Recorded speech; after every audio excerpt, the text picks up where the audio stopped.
spinning is important for our townships, it's important for our culture and our heritage. Let's just support them from a development point of view. So we funded it, and it's a nice, hangout place there. It drives, traffic into Orange Farm. But also the other thing that we tried to do this year is to try and position Gauteng as a maker for events, and not just signature events, but community events as well, to drive both international arrivals, which is international tourists coming into our destination, but most importantly, just showcasing what South Africans can do when they visit Gauteng, but also the 15.5 million Gauteng people. And what they can do in their backyards, and for both leisure. JJ, we know that Gauteng is known as an economic hub. So one of our strategies, big thing, is how do we then turn just events like a day or two to explore what we have to offer across the 5 regions in Gauteng. So that's what we've been trying to do. And I think the one thing that we're proud of is that the UNESCO has now made a declaration of a couple of sites as World heritage sites. Cornhill is one of them, Union Buildings. We've got Kliptown, we're very happy about that. We've got the one in Sharpeville, which we're happy with. And Lilliesleaf. So tomorrow, as we celebrate the World Tourism Day, we're going to have our red bus, the famous hop on hop off bus, doing that route. But mainly it's to showcase Gauteng people, but also the world. That we now boast a couple of World Heritage sites, and those will be packaged as part of tourism. And are you focusing on that? Because I know we'll come to that a bit later, but there was a story that there are a few of these heritage sites that are going into dilapidation. For example, the Buipatong massacre site and 1 or 2 others in the townships. Are you concerned about that? Is there a team that's looking at that? Because that's sad when you see some of those heritage sites going into dilapidation. One of the things that we said, especially now with our new MEC, we said if we want to drive the traffic into the townships, that's one. But secondly, just nurture the heritage and the story of this country. We need to do something about the assets. What we're doing is we're going to partner with other government departments like DID, infrastructure development, for them to do conditions assessments on these sites. Because as Gauteng Tourism Authority, we just don't have the budget to go in and upgrade some of these facilities. But as soon as we get a sense of what would be the cost, have you done that audit yet? That's what we're doing now. That's one of the things that we're doing now. The MEC has pushed us to do that because it's important. So as soon as we do that, we're able to utilize the likes of your GGDA, your Gauteng Growth and Development Agency, to seek for funders and investors to start investing in some of these assets. The key issue for us is that some of these assets are owned by municipalities, and we do know that we've got challenges of budgets as well as capacity to run some of these sites. So I think that's one of the key things around tourism development that we'll be doing. And I think we've had previously assistance from the National Department of Tourism.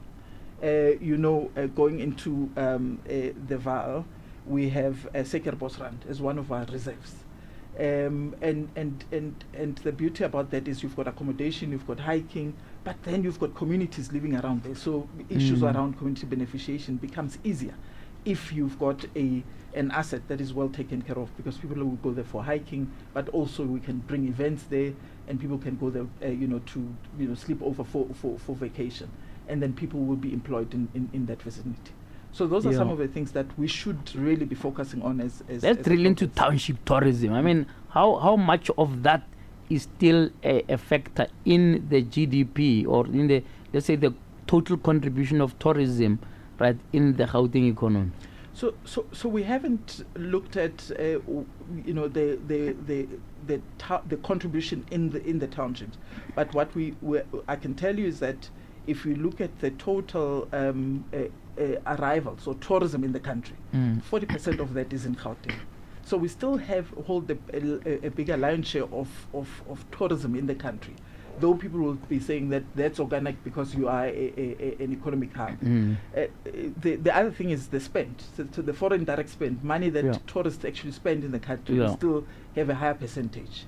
However, I think we need to build some sort of systems and modeling around how are we going to understand what is the tourism that goes into the township. Right now we've got the Vilakazi Street. We know that a lot of tour operators and destination marketing companies do package Vilakazi Street, but they don't package other townships. I mean, the Mamelodis of this world, all of this have a heritage story. How far are you in packaging those equally, or is it a long time down the line for that to happen? It is not long time down the line, JJ. I think recently we had a campaign around Zakopitori.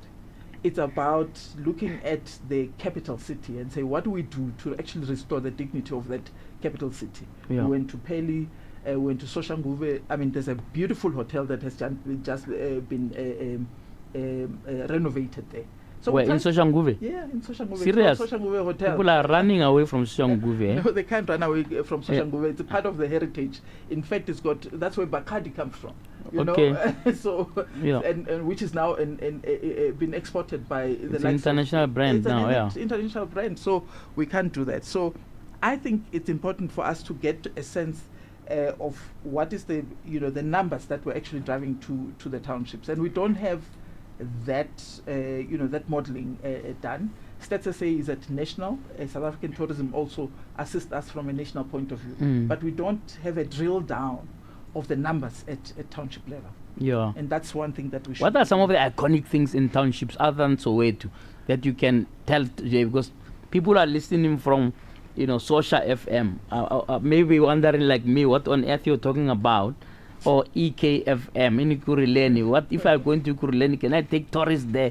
If I've got friends visiting from abroad and I want to take them to a tourism place, in Ikuruleni, where precinct, and people can come in there and experience wild with people. Yeah. So Tembisa, the pride of Tembisa is a busy corner. I'm telling you that it still remains that even today. Do you get a sense? Please tell me this, Frank. Do you get a sense that the township tourism so far has been more tokenistic? So you can tell me about busy corner, but if we dig deeper, there may be not so much of iconic places you can visit in that area, right? You talk about Shanguve. I doubt this much. But you've said there's a hotel. I've never heard of it. I'm learning myself, right? Do you think would that be the reason why you decided you must focus on it? So you sort of inspire more people, to create more tourism attractions there, be it B&Bs, hotels, etc., in those areas. So for us, JJ, that's the thing. Our focus is not just to focus on traditional tourism. So getting into a Chisanyama and there is a soul session is part of a tourism experience. Yeah. It's about how do we package that. If we don't have enough B&Bs, we have entered into a partnership with Airbnb, by the way, and part of that partnership is training communities to being hosts. We did that last year. We're now in consultation with them to take the process forward. Yeah. What happens is that as soon as we train you, through Airbnb, you now can list your extra room, on the Airbnb. Really, platform. Is that happening? Exactly. So you've got you're now democratizing accommodation. Yeah. So we can now push events in township. So no one can say I don't have accommodation. I mean, we used to do that. If you remember, JJ, in Mamelodi, when there was Murlete Jazz. Yeah. You remember the economic activity that used to happen towards the park. So people used to park their cars in people's houses. People used to actually book rooms to sleep over, because by the time you get out of there, it's 4 a.m. Yes. So, instead of actually getting into the road and drive to Polokwane, rather sleep over at somebody's house and you pay them a fee, and then you have a safe journey in the morning. Yeah. So those are some of the things that we've got to do. So tourism in townships is not about just a traditional hotel, a traditional B&B, a restaurant, but it's also people want to now interact with locals. So others are actually inviting people to have dinner, family dinners with them, or Sunday 7 colors. Yes. So it's part of the experience. It's how do we package all of those things, yeah, and get people who are coming to our destination to experience. No, that. it's very interesting. This one about inviting people to eat, I've never heard of it. I think this is very good. The issue is how do you make it to scale, because it's 2 or 3 people here in Mamelodi, 2 or 3 people, a sprinkling of them here. Is there a broad education, right, for people in townships about how they can, in a sense, take advantage of the tourism gift that we've got? Yeah. So part of our mandate is not just to market only. It's also dealing with development and management, and supporting the sector. Part of supporting the sector is around capacity building, training them on skills. So one of the key training that we do and responsibility that we have is registering tour guides. So we are a registrar as Gauteng Tourism Authority. So we register tour guides. We ensure that tour guides, so if you're in Alex, you've got tour guides that are registered to be Alex tour guides. So you can't have a tour operator coming from Sentin and bringing their own tour guide. So that's what we're trying to do. We also train them. We train them with, service languages as well, because we believe that if we equip them with relevant languages, right now there's a cohort that is doing Mandarin and Germany, because these are the 2 languages that we really struggle with, in South Africa in general. And the other thing that we do is we train them on other skills. At national they'll have norms and standards, so we take those norms and standards for service. We train them, whether you own a B&B, whether you own a restaurant in a township. So we try by all means to equip especially young people in our townships with skills that will be able to just get them jobs or make them entrepreneurs. So I like this thing about capacity building. It brings me to the issue of transformation. What can we say about the state of transformation of the industry in Gauteng? I think the issue of transformation broadly remains a challenge, but it's one challenge that I know for a fact that the industry has been tackling for quite some time. And I always argue that one of the things that we've got to do is to create new destination marketing or marketing companies and tour operators that will begin to package things that have never been packaged before. We're not saying that we want to do away with what is being packaged now. The Sentence of the World, Melrose, and all those other high-end products that we have in Gauteng. But we're saying the pie is bigger. Let's try and introduce new products. We can't have an itinerary that was sold overseas 20 years ago still being sold today. I mean, in South Africa, we've got what we call the Golden Triangle. You land in Johannesburg, you go to Cape Town, and then Kruger, and then you're out. So we have to try by all means to change that, and have more products and start packaging our heritage, our culture, our music, our food, sports. That sounds like transformation in terms of the product, but what about the ownership? Because there's always a cry that this is a really wide situation. More white people are owning, more productive and more profitable establishments, and black people are left with crumbs. Indeed, the issue of ownership remains a challenge. However, we do have, other pioneers in the industry who are black-owned that are doing amazing work out there. From a Gauteng point of view, one thing that we've looked at was how do we then take some of the assets that we have, for example, the reserves. I've mentioned Seker Bosrand, but Gauteng has got about 6 of them. How do we commercialize that? And we do have a pilot. If we look at Sun Parks at National, they've got a triple P, process.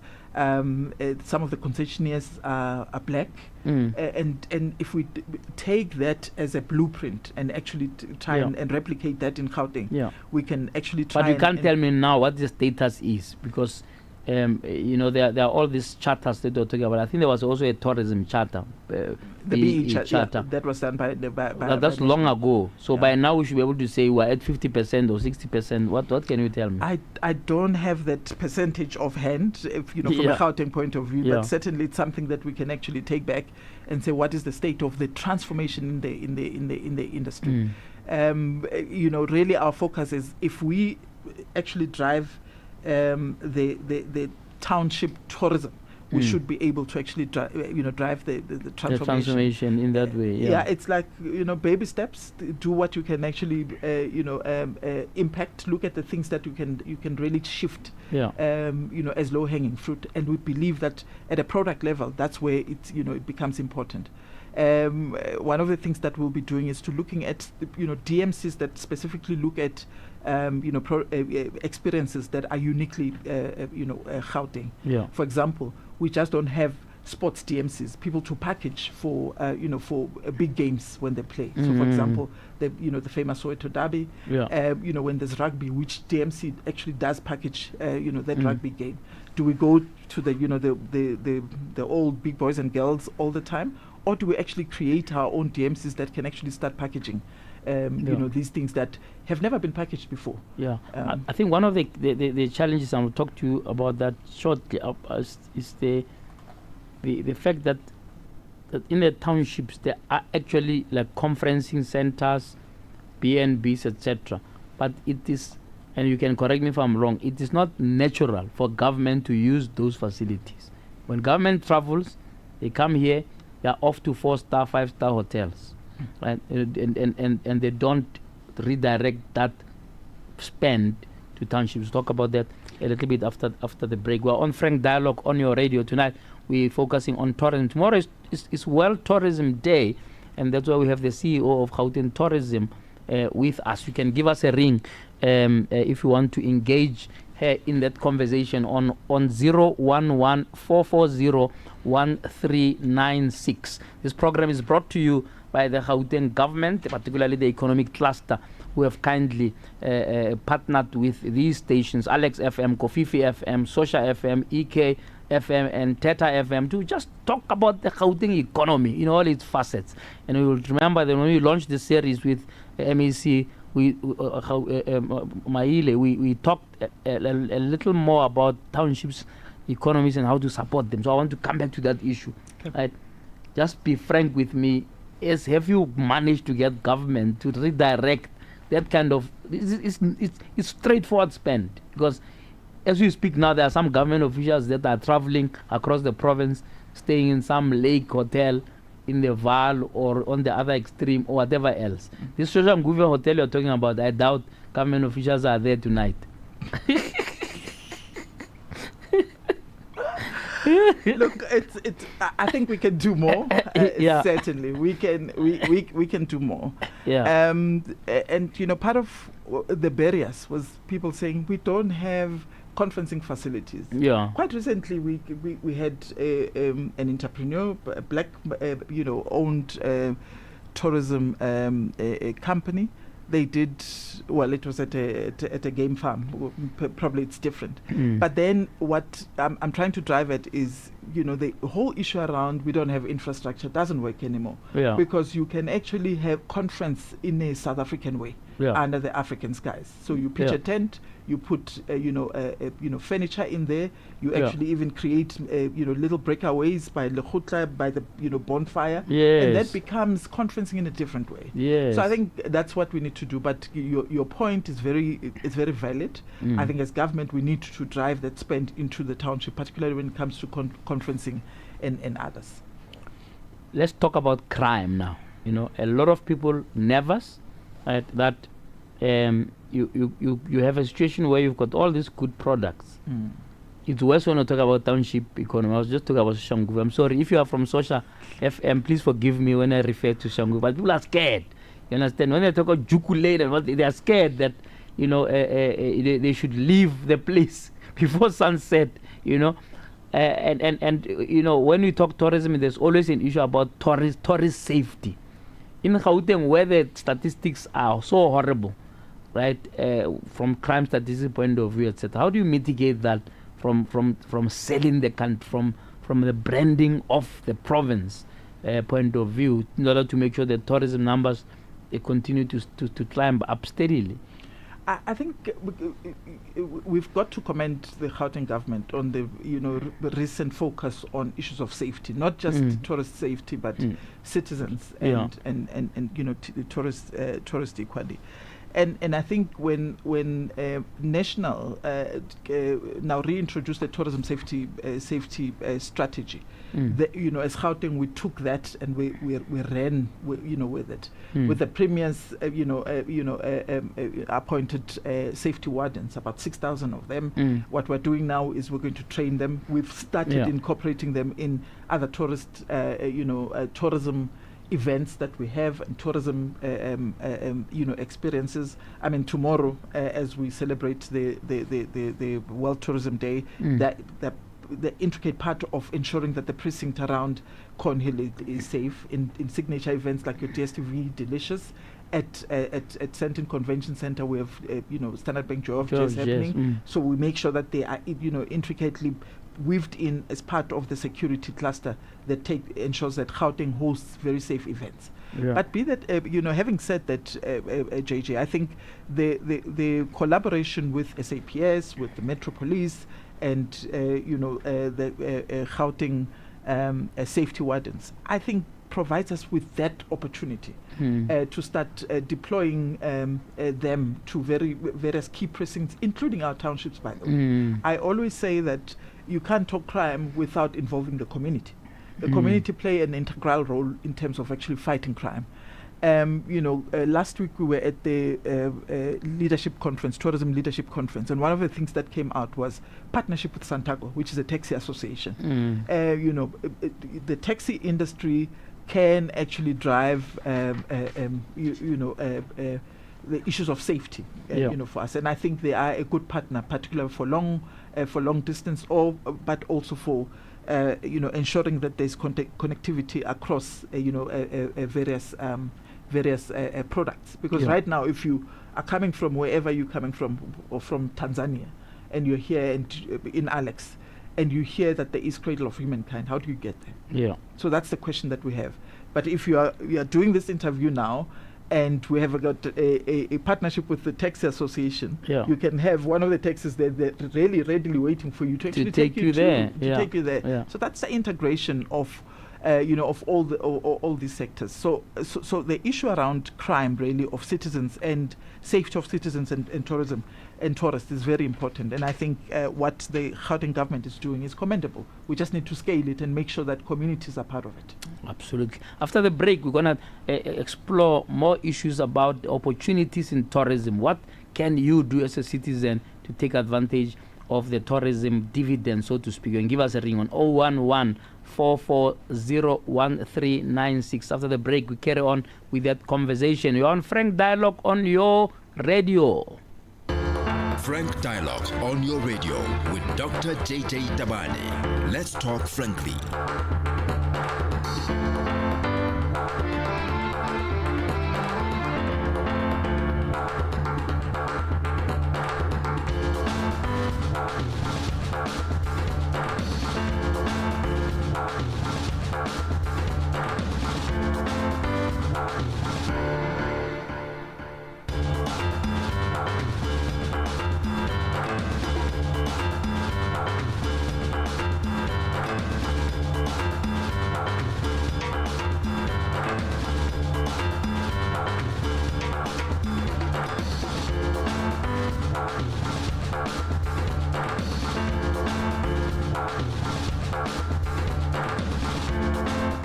It's Frank Dialogue on your radio with me on Prof JJ Tabane. Tonight, tourism on my mind. Of course, at the top of the hour, MEC for Health also joining us to talk about health issues in Gauteng. So stay tuned for more after this particular conversation. But of course, you can ring us on 011-440-1396. Good evening to you. The issue around crime, maybe of citizens and Hello, good evening. You are on radio. Yes, my brother. Thank you very much for taking my call. Yes, what's on your mind? No, I just wanted to add some opinions on the conversation that is happening currently on LXFM. Go ahead, please. My name is Pule. Yes, Pule. I'm from Orange Farm. The CEO spoke of a program that they supported in Orange Farm. I'm that beneficiary. Oh, I see. Yeah, I'm that beneficiary. But I wanted to add something as well that I think would assist Prof JJ there. Yeah. About driving tourism to townships. Yeah. I think one of the biggest challenges we have, it lies also with our tour guides. Tour guides. Tour guides and traveling agencies that receives these clients. Yeah. Which don't want to be open-minded. In other words, they take them to the same places. Exactly, all the time. Even when you actually show them off the other opportunities. They just say Vilakazi and they are finished. They think if they've taken Vilakazi, they are done with townships. Exactly. So with us having obviously started with Orange Farm Spin City, that is a new tourism destination. Yeah. Which we look into working and partnering with some of these guys to bring the guys there and experience car spinning in a safer and professional environment that provides safety as well as security. No, absolutely. I think the new minister of arts and culture will be your favorite. I hope he has visited that Spin City, because this is one of the first things he said. As just before the signature on his oath was even dry. He was saying, "No, I want spinning as a sport." So I think that there's an issue of marketing. I must tell you the truth. It's the first time I hear about the Spin City today. And packaging as well, because the minister, I think he took it up to himself, because fortunately he went into that world and he was blown away. So I think the CEO and other leaders that are within government, if they can really go out as well and be open-minded, they will realize how much contribution car spinning has in tourism. Pule, thank you very much for calling. I appreciate it. Thank you. CEO, there's your... At least somebody confirmed that what you were saying was true. At least this is frank conversation after all. I think what he's referring to is what I said earlier. We really need to train our own tour operators and destination marketing companies that will start packaging the unknown. Yeah, but what are you doing about it? I mean, surely by now, after 30 years, 10 years into this, I mean, the numbers were skyrocketing. I mean, these numbers used to be under 1 million. They are now over 12 million, I think, thereabouts, which means that there is a huge volume of tourists coming here. Are we saying we've been feeding them the same thing for 30 years? Well, the good thing is that there is an incubation program currently running of tour operators across the world, across the country. Yeah. And Gauteng does benefit from that. Okay. What we have the next stage now is to now teach them how to package all of these things. Of course, we know ultimately someone will package things that will sell. It's an easy sell. Yeah. This is your so-called hard sell until people get here. Absolutely. You've got to convince them to say, look, there's interesting experiences in our townships. So I think what we've got to do, the next step is, after training them, incubating them, we've got to teach them how to package this thing and how to commercialize some of these products that are in the township, like spinning, like car spinning. It's something that we really because I think, I mean, in my own experience, when you go to a country you don't know, you don't know what you don't know.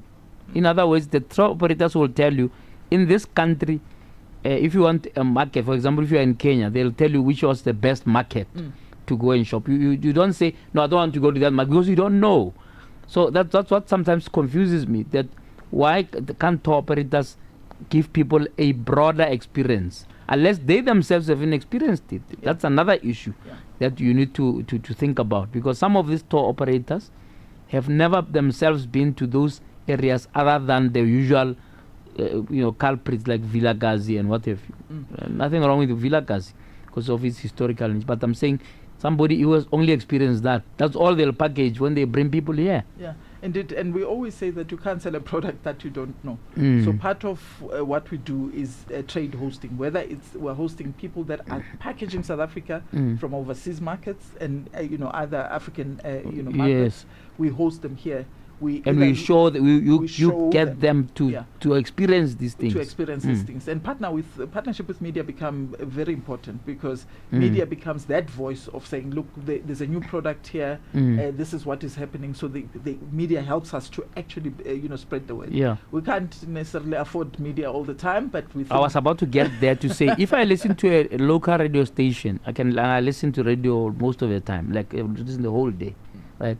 It would be rare to hear an advert of a tourism establishment, to be honest. I'm not sure what that is about, whether or not you shouldn't be saying, as part of your focus this month, you should be picking up those iconic, if you like, establishments and helping them to market themselves, even to the locals. So part of the assisting those products to market themselves is the training that we do, whether it's marketing. We do train them in marketing. We partner with the incubation center at the incubation hub at Cornhill to train these products on how to market themselves with digital marketing and the advent of digital right now, and social media being spreading that word of mouth. So that training happens. But you are right that we've got to really focus if we want to make a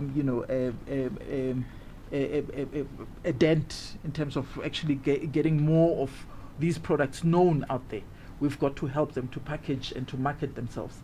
So with that, as Gauteng Tourism Authority, what we've done is we've now developed an app, what we call it Gauteng Travelers app. Yeah. This app is not just to it's an app, it's nice. It's about actually encouraging small businesses and these products to load their product on this app. Yeah. We understand that other products might not even afford to have their own digital platforms. Yeah. So as government, we're coming in, we're saying, here's this app. We're going to market it, abroad when we take it out there, and when we. But do you find that there is actually a local tourism within the townships, or not? Yes, there is local tourism. It depends, JJ, what you define as local tourism. Yeah. If you define local tourism as a B&B in a restaurant, then you begin to ask how many B&Bs are there. But if you begin to package our own heritage and culture, so for example, if you go around in townships yesterday, I'm sure there will have been lots of braais and activities happening. There are a lot of events. So for example, as Gauteng Tourism Authority, we do incubate community events. Makelwane Festival in Soweto. That becomes a product that we're going to grow so that it begins to attract other people from other regions within Gauteng, but also other people from other provinces traveling for Makelwane Festival. A couple of weeks ago, there was Kota Festival.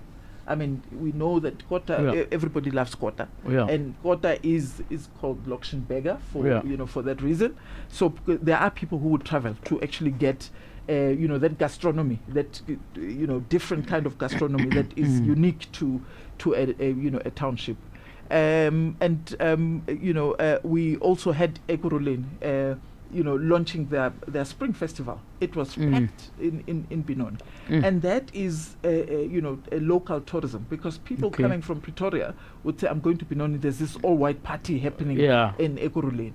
It begins to and with tourism, you have got to look at the value chain. It's not just for someone to go to a destination, they need transport.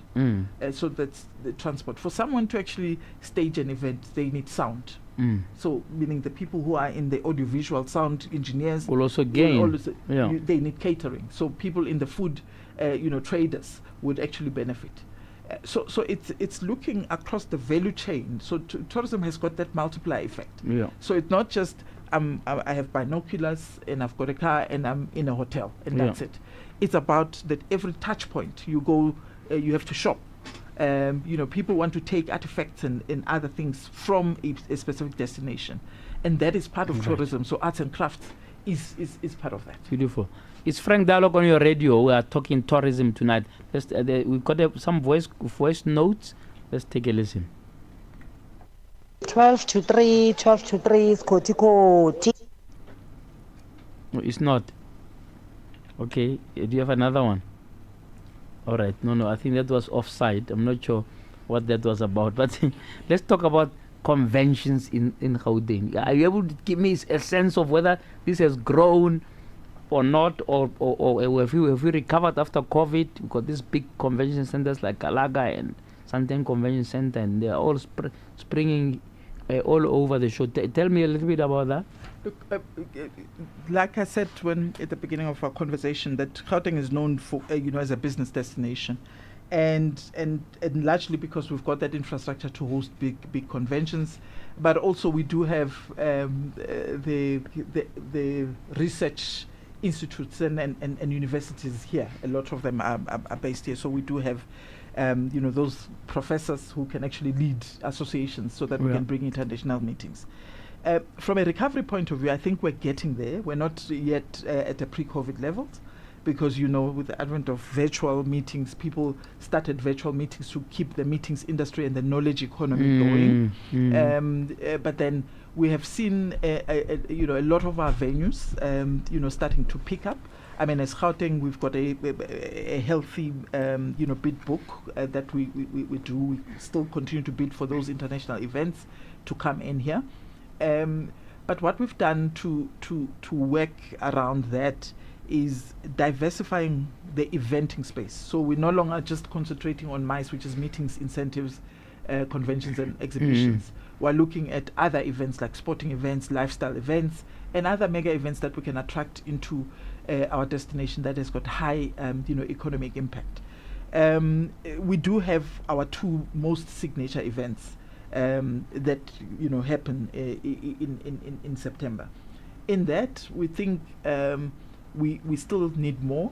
I mean, if you look at Gauteng during the festive break, it's usually quiet because it's quiet, because everybody goes to the coast. Yeah, no, I go to Limpopo. I'm from Limpopo, so I go to Limpopo, and others go to the Eastern Cape. You see, we had a huge event at Cornhill. That used to happen 3 days, I think on the 30th and the New Year's Eve and on New Year. What it did was it made sure that it actually sustained the businesses around Joburg, at least that precinct busy during a time where it's quiet. And we have been working with product owners, big hotels, and said, look, during this period your occupancy levels are low. Let's partner to try and sell affordable packages for people living in Gauteng. And we do know that Gauteng gets a lot of visiting friends and relatives, because a lot of us have got families all over South Africa, so some of them want to live Ilali and come this side. So we do encourage our product owners during those quiet period to give us packages that are affordable, so that at least our locals as well can really experience Gauteng and some of the offering that it has. Is there a pipeline of international events that we can expect? Because South Africa used to bid for all sorts of things, sporting events, finals of big international sports like soccer, cricket, you name it. What's happening with that? I mean, is there a little bit of a slowdown? Because I haven't had recently saying Gauteng is bidding to host this or that, and we are going to present in such and such a place so that these events can come here. Have we abandoned that strategy? We haven't abandoned that course. we're still on that. We've quite recently the Premier has resuscitated the bidding and hosting committee that looks at big events coming into Gauteng. Definitely we're going to do that. Like I said last week, we attended a tourism leadership conference, and there was an announcement by the Minister of Sports around F1.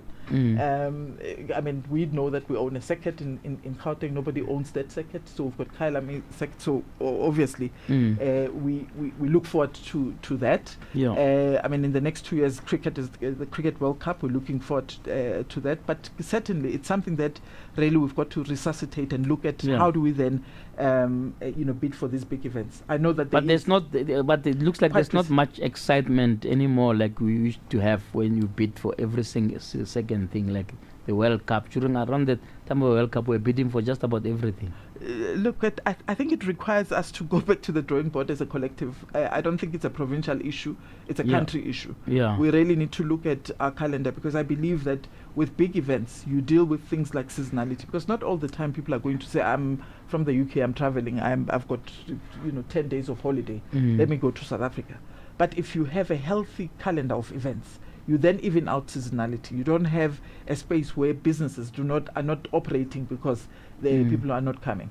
So I think it's something that we've got to work together. And I mean, part of the things that we discussed at this conference was around how do we then utilize, really have a national strategy around events and attracting these big events into our destination, because also what it does, it helps us to build the nation brand, and people begin to look at us as that nation that is able to host mega events. But also we're doing it for the jobs. So ultimately, we've got to create the much needed jobs, and especially amongst our youth and women. And we've got to ensure that our economy, works. And tourism is just one of the, low-hanging fruit and low barrier to entry as well, to create those. What's your assessment as Gauteng Tourism about how people are viewing South Africa now, especially after the 7th democratic elections and new government?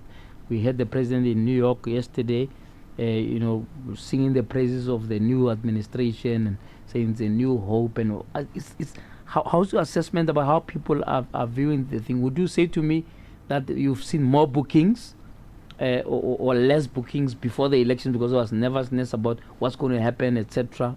Give me a sense of, I'm sure you are looking at, because in this market, this is where you are drawing your tourists from. Look, for quarter 2 of 2024, which was part of when the era, the time when we had the elections and all that, we had Gauteng had about almost 1 million arrivals into the destination. And if you look at the spend, we were at around over 40% of what people were spending here.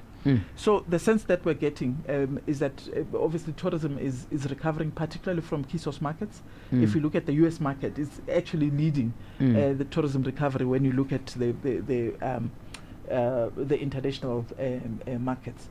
The other indicator is if you look at where there's tourism, you need to have an airlift strategy, because how else do people get here? Yeah. They have they can use a boat. So if you look at the work that we do around Gauteng Air Access, is around recruiting new airlines to fly directly into our destination. I mean, quite recently we've just launched in September a new route, Munich, Johannesburg in Germany.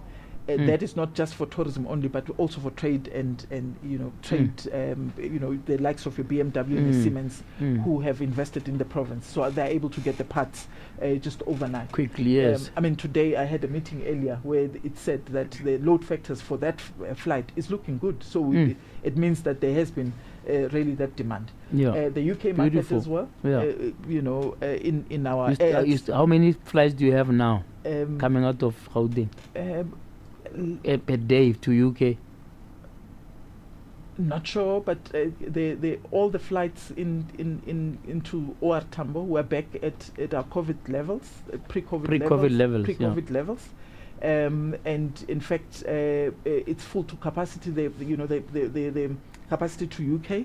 Right now, this morning we're discussing with British Airways to increase capacity into the destination, which says already the capacity that we have is not enough. People are wanting. Did Virgin Atlantic pull out?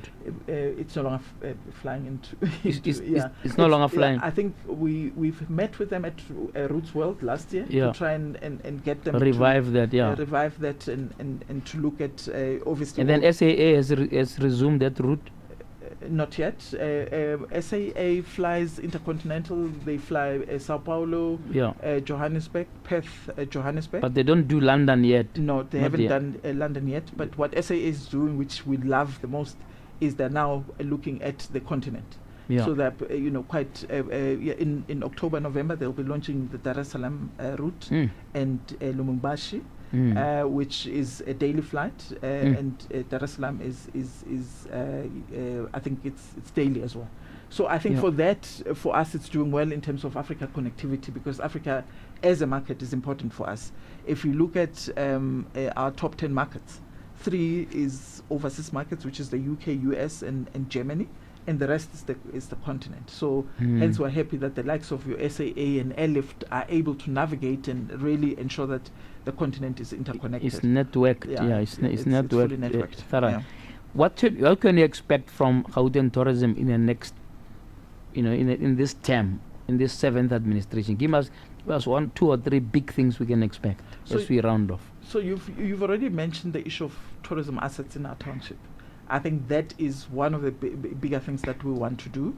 We want to really do an audit of these tourism assets in our township and get them to a state where we can send visitors and it can start to stimulate other economic activities around them. That's one thing. The second thing that we've been working on for quite some time is a Garankuwa hotel school. You would recall that in Garankuwa there is a hotel school next to TUT and Sefako Mahal. Yes, that used to be Sitlogelo, actually, technically. That used to be, yeah. So that's one of the big projects that wants. But you are reviving it, or what's the story there? Is it been cancelled? So the big idea is to have a convention center, like a meetings, a venue for events. But also looking at how do we build a hotel in that space, whilst still using it as a training facility for hospitality. We think that is big enough for us. The third thing that we want to do as the authority is part of our mandate is we need to have a development fund, so that we begin to fund these great ideas that our entrepreneurs have, within the tourism industry. Of course, working with other DFIs in the province, like your GEP. I mean, can't GP just create a section of tourism, or do you have to create another fund? We're not creating another fund. That's part of our mandate. Well, actually, we work very close with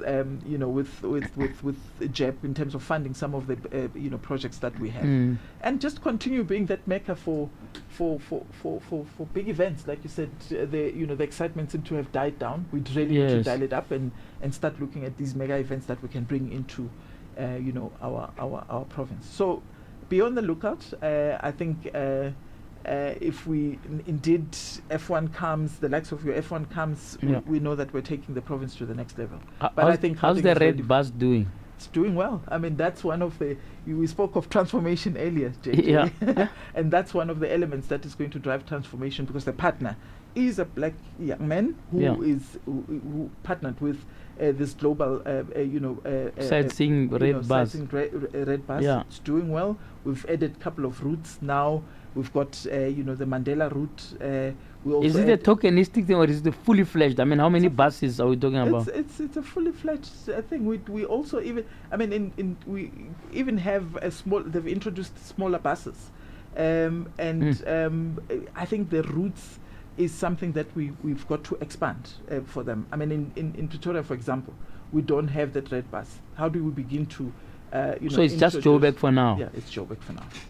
All right. We hope that in Pretoria it's going to be there, so that people can enjoy the Jacaranda city, on an open bus. Yeah, in Jukulane and Soshangu.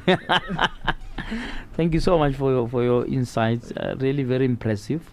I haven't paid attention to the Gauteng, if you like, the Gauteng tourism interventions that you talked about, and it was quite exciting. I hope that was very useful for our listeners. We hope to have you again soon, maybe just before the December, to come and tell us where people should be going to enjoy the festive season. Indeed, we'll be happy to do that. We appreciate your time. Thank you so much.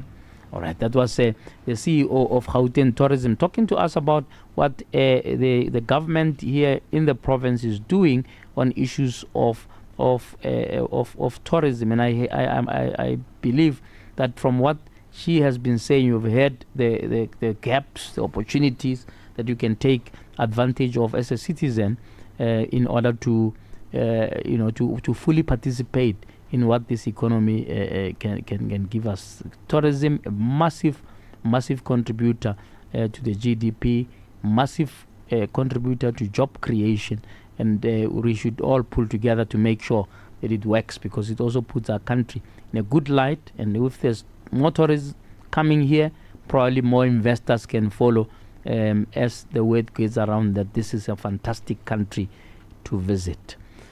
Okay, at the top of the hour, we talk to the MEC of Health. Stay tuned. Frank Dialogue on your radio with Dr. JJ Tabane. Let's talk frankly.